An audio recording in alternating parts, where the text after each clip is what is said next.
साथियों, आज हम पढ़ेंगे 11वीं क्लास का किताब के दूसरे पार्ट को, जिसमें ये पार्ट है आपका 12 नंबर का। भाग बा है भारतीय अर्थशास्त्र का विकास, किताब का नाम है और उसके एमसीक्यू करेंगे पहले पार्ट के। देखते हैं पहले पार्ट के एमसीक्यू क्या क्या हैं, क्या क्या उनके आंसर है, प्रश्न क्या है।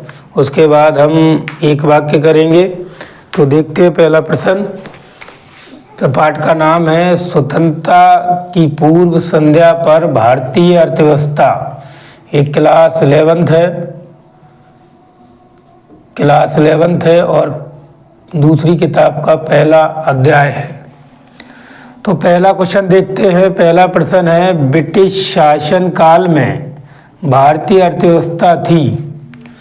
ऑप्शन 1 है अर्ध सामंतवादी अर्थव्यवस्था, ऑप्शन 2 है विच्छेदित अर्थव्यवस्था, ऑप्शन 3 है औपनिवेशिक अर्थव्यवस्था, ऑप्शन 4 है उपयुक्त सभी। तो ब्रिटिश शासन काल में भारतीय अर्थव्यवस्था कैसी थी? अर्ध सामंतवादी थी, विच्छेदित अर्थव्यवस्था थी या औपनिवेशिक अर्थव्यवस्था थी? तो ऑप्शन 4 राइट आंसर होगा, उपरोक्त सभी। भारतीय ब्रिटिश काल में जो है, ब्रिटिश शासन काल में भारतीय अर्थव्यवस्था पिछड़ी हुई और अर्थव्यवस्था थी। अर्ध सामंतवादी अर्थव्यवस्था थी, विच्छेदित अर्थव्यवस्था थी, औपनिवेशिक अर्थव्यवस्था थी। औपनिवेशिक शब्द है जब कोई दूसरा देश हमारे देश में साधन संसाधनों पर कब्जा कर लेता है, अपने यहाँ ले जाता है और कच्चा माल भारत में ही प्रयोग करता है, तो उसे उपनिवेश या औपनिवेशिक शासन व्यवस्था कहते हैं। साथियों, अगला क्वेश्चन देखते हैं। दूसरे नंबर का क्वेश्चन है, ब्रिटिश काल में भारत की राष्ट्रीय आय की गणना का पहला प्रयास किया गया था। ब्रिटिश काल में भारत की राष्ट्रीय आय की गणना का पहला प्रयास किया गया था।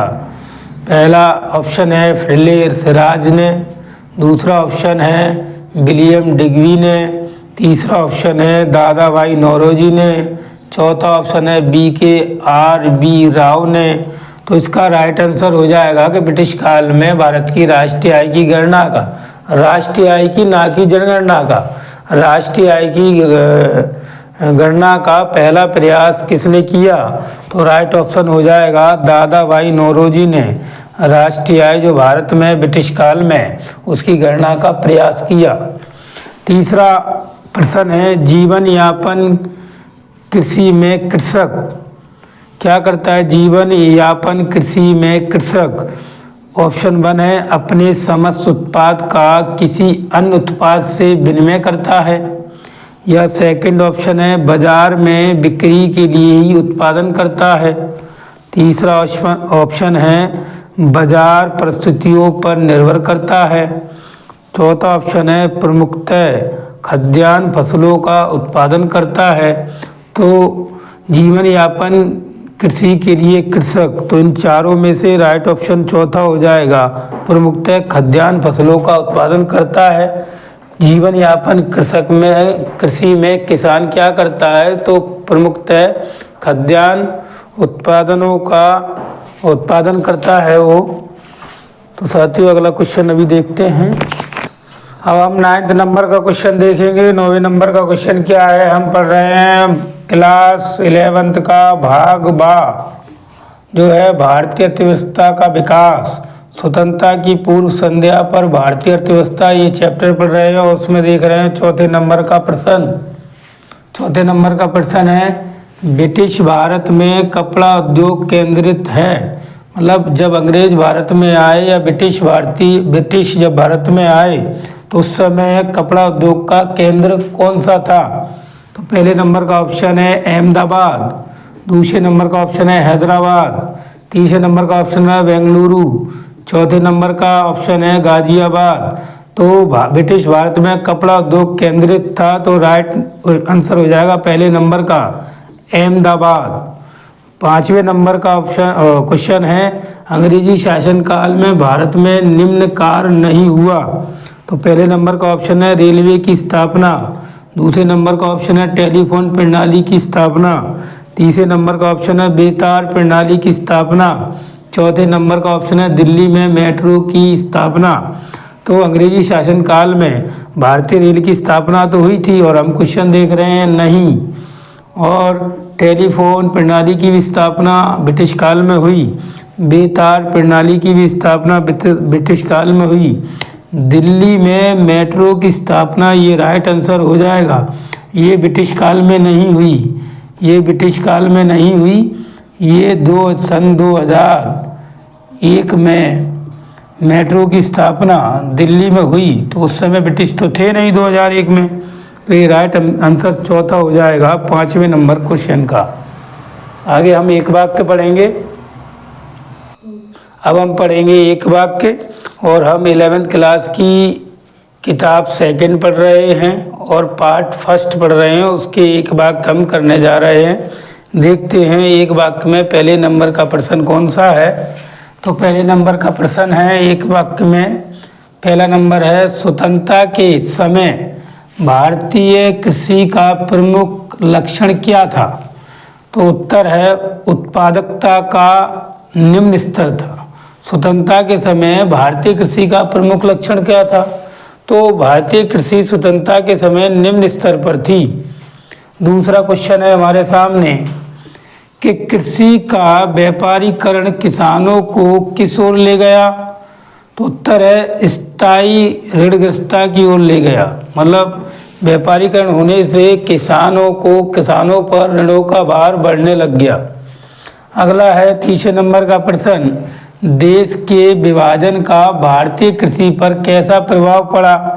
तो देश के विभाजन का भारतीय कृषि पर उत्तर है नकारात्मक प्रभाव पड़ा।